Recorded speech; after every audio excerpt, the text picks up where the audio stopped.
எல்லாருக்கும் வெள்ளவின் பணிவான வணக்கம். ஸோ எல்லாருடைய வாழ்க்கையிலையும் நல்ல விஷயங்களும் கெட்ட விஷயங்களும் மாறி மாறி தான் நடந்துட்டு இருக்கு. ஸோ நமக்கு முன்னாடி வாழ்ந்த முன்னோர்கள் நிறைய விஷயங்கள் சொல்லி கொடுத்துருப்பாங்க.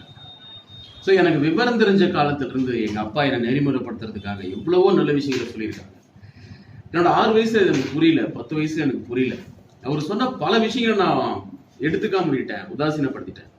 ஆனா அதெல்லாம் அவர் தன்னுடைய வாழ்க்கையில அனுபவிச்சு இதெல்லாம் சரியா வரும், இதெல்லாம் சரியா வராது அப்படின்னு அவர் முதல்ல தெளிஞ்சு தன் மகன் சீரான பாதையில போகணும்னு சொல்லப்பட்ட பல விஷயங்களை நான் கண்டுக்காம இருக்கேன்.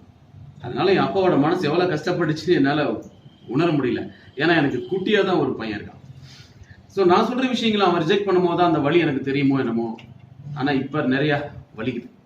எங்க அப்பாவை நான் எவ்வளவு கஷ்டப்படுத்திருக்கேன் அப்படின்னு நினைக்கும் போது ரொம்ப வலிக்குது. படிக்க வேண்டிய காலத்துல படி, விளையாட வேண்டிய காலத்துல விளையாடு, பரீட்சை காலத்துல அதுக்கான இம்பார்ட்டன்ஸை கொடு, ஒரு விஷயத்த தெளிவா தெரிஞ்சுக்க, அதுக்கப்புறம் அதை சீர்மையா செய்யறதுக்கு பிளான் பண்ணு. நீ என்னவா ஆகணும்னு நினைக்கிறியோ, நீ ஒரு விஷயத்தை எப்படி செய்யணும்னு நினைக்கிறியோ அதை இமேஜினேஷன்ல ஃபர்ஸ்ட் திங்க் பண்ணு, அந்த பிக்சரை அசியூம் பண்ணி வச்சுக்கோ, அதை நோக்கி நீ போ. இந்த மாதிரி பல விஷயங்கள் சொல்லியிருக்காரு.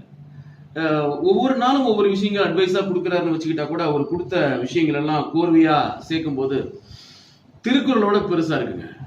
என் அப்பா மட்டும் இல்ல, ஒவ்வொருத்தருடைய அப்பாவும் தான் மகன் நல்லா வரணும், தன்னுடைய காலத்துக்குள்ள அவன் சான்றோன் அப்படின்னு பேர் எடுக்கணும் அப்படின்னு ஆசைப்பட்டு தான் அந்த பையனை கண்டிஷன் பண்றாங்க. அந்த பையனுக்காக சில விஷயங்களை விட்டு கொடுக்குறாங்க, அந்த பையனுக்காக சில கடன்கள் வாங்குறாங்க, அந்த கடன்ல இருந்து மீள முடியாம கஷ்டப்படுறாங்க.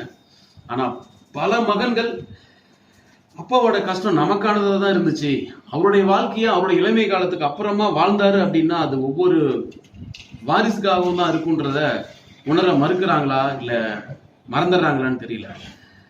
சோ ஒரு தந்தைக்கு மகனா ஒரு மகன் ஆற்ற வேண்டிய கடன் என்ன அப்படின்னு எல்லாருமே யோசிங்க. நீங்க யோசிச்சு அந்த பிரதிபலனை செய்யும் போது அவர் இருந்தாருன்னா மிகப்பெரிய சந்தோஷங்க.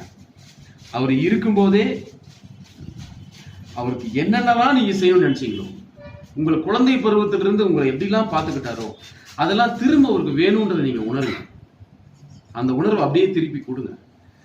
அதுல இருக்கிற சந்தோஷம் 1000 வருஷம் வாழ்ந்தா கூட கிடைக்காதுங்க. இந்த உலகத்துல அப்பாவும் அம்மாவும் அவ்வளவு முக்கியம். இது எல்லாரும் எல்லா காலகட்டத்திலையும் சொல்லிட்டு தான் இருக்காங்க. எல்லாருக்கும் அது தெரியும். அந்த சூழ்நிலையும் அந்தந்த காலகட்டமும் வரும்போது எல்லாருக்கும் அந்த விஷயம் தெரியும். ஆனா அது உணர்ந்து தெரிய வரும்போது அவங்க இருக்காங்களான்னு யோசிச்சு பாருங்களேன். அவங்க இருக்கும் போதே செஞ்சிருங்க. உங்ககிட்ட அவங்க என்னெல்லாம் எதிர்பார்க்கிறாங்களோ அதெல்லாம் ஒண்ணு கூட வாய் திறந்து கேட்க மாட்டாங்க. நீங்க சின்ன குழந்தையில இருந்து இந்த வயசு வரைக்கும் அவங்ககிட்ட எல்லாத்தையும் கேட்டு கேட்டு தான் அவங்க செஞ்சாங்களா? இல்ல. அதனால அதை செய்யுங்க. இந்த உலகத்துல நீங்க மிகப்பெரிய புண்ணியம் செஞ்சவங்களா இருக்குன்னு ஆசைப்பட்டீங்கன்னாலும் தாய் தந்தையரை நல்லா பார்த்துக்கோங்க. அவங்க மனசு புண்படாத மாதிரி நடந்துக்கோங்க. நான் வெல்டன் ட்ரஸ்ட் அப்படின்னு சொல்லி ட்ரஸ்ட் வச்சிருக்கேன்.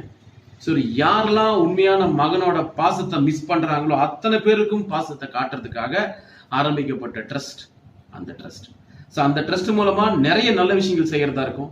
கண் பார்வை இல்லாதவங்க, நடக்க முடியாதவங்க, உழைக்க முடியாதவங்க, ஆதரவே இல்லாதவங்க, மனநலம் பாதிக்கப்பட்டவங்க, படிக்கணுன்ற ஆசையில் இருக்கிறவங்க, அதுக்கான வசதி இல்லாதவங்க, இந்த மாதிரி பல கேட்டகரியில பல பேர் இருப்பாங்க. ஸோ அவங்க எல்லாரையும் என்னால சந்தோஷப்படுத்த முடியாது, படிக்க வைக்க முடியாது. ஆனா என் சக்திக்கு முடிஞ்ச ஒரு சிலருக்காவது இந்த உதவிகளை என் அப்பாவோட ஆசையின் பிரகாரம் செய்யணும்னு நினைக்கிறேன். ஆதரவுக்கு நன்றி, வணக்கம்.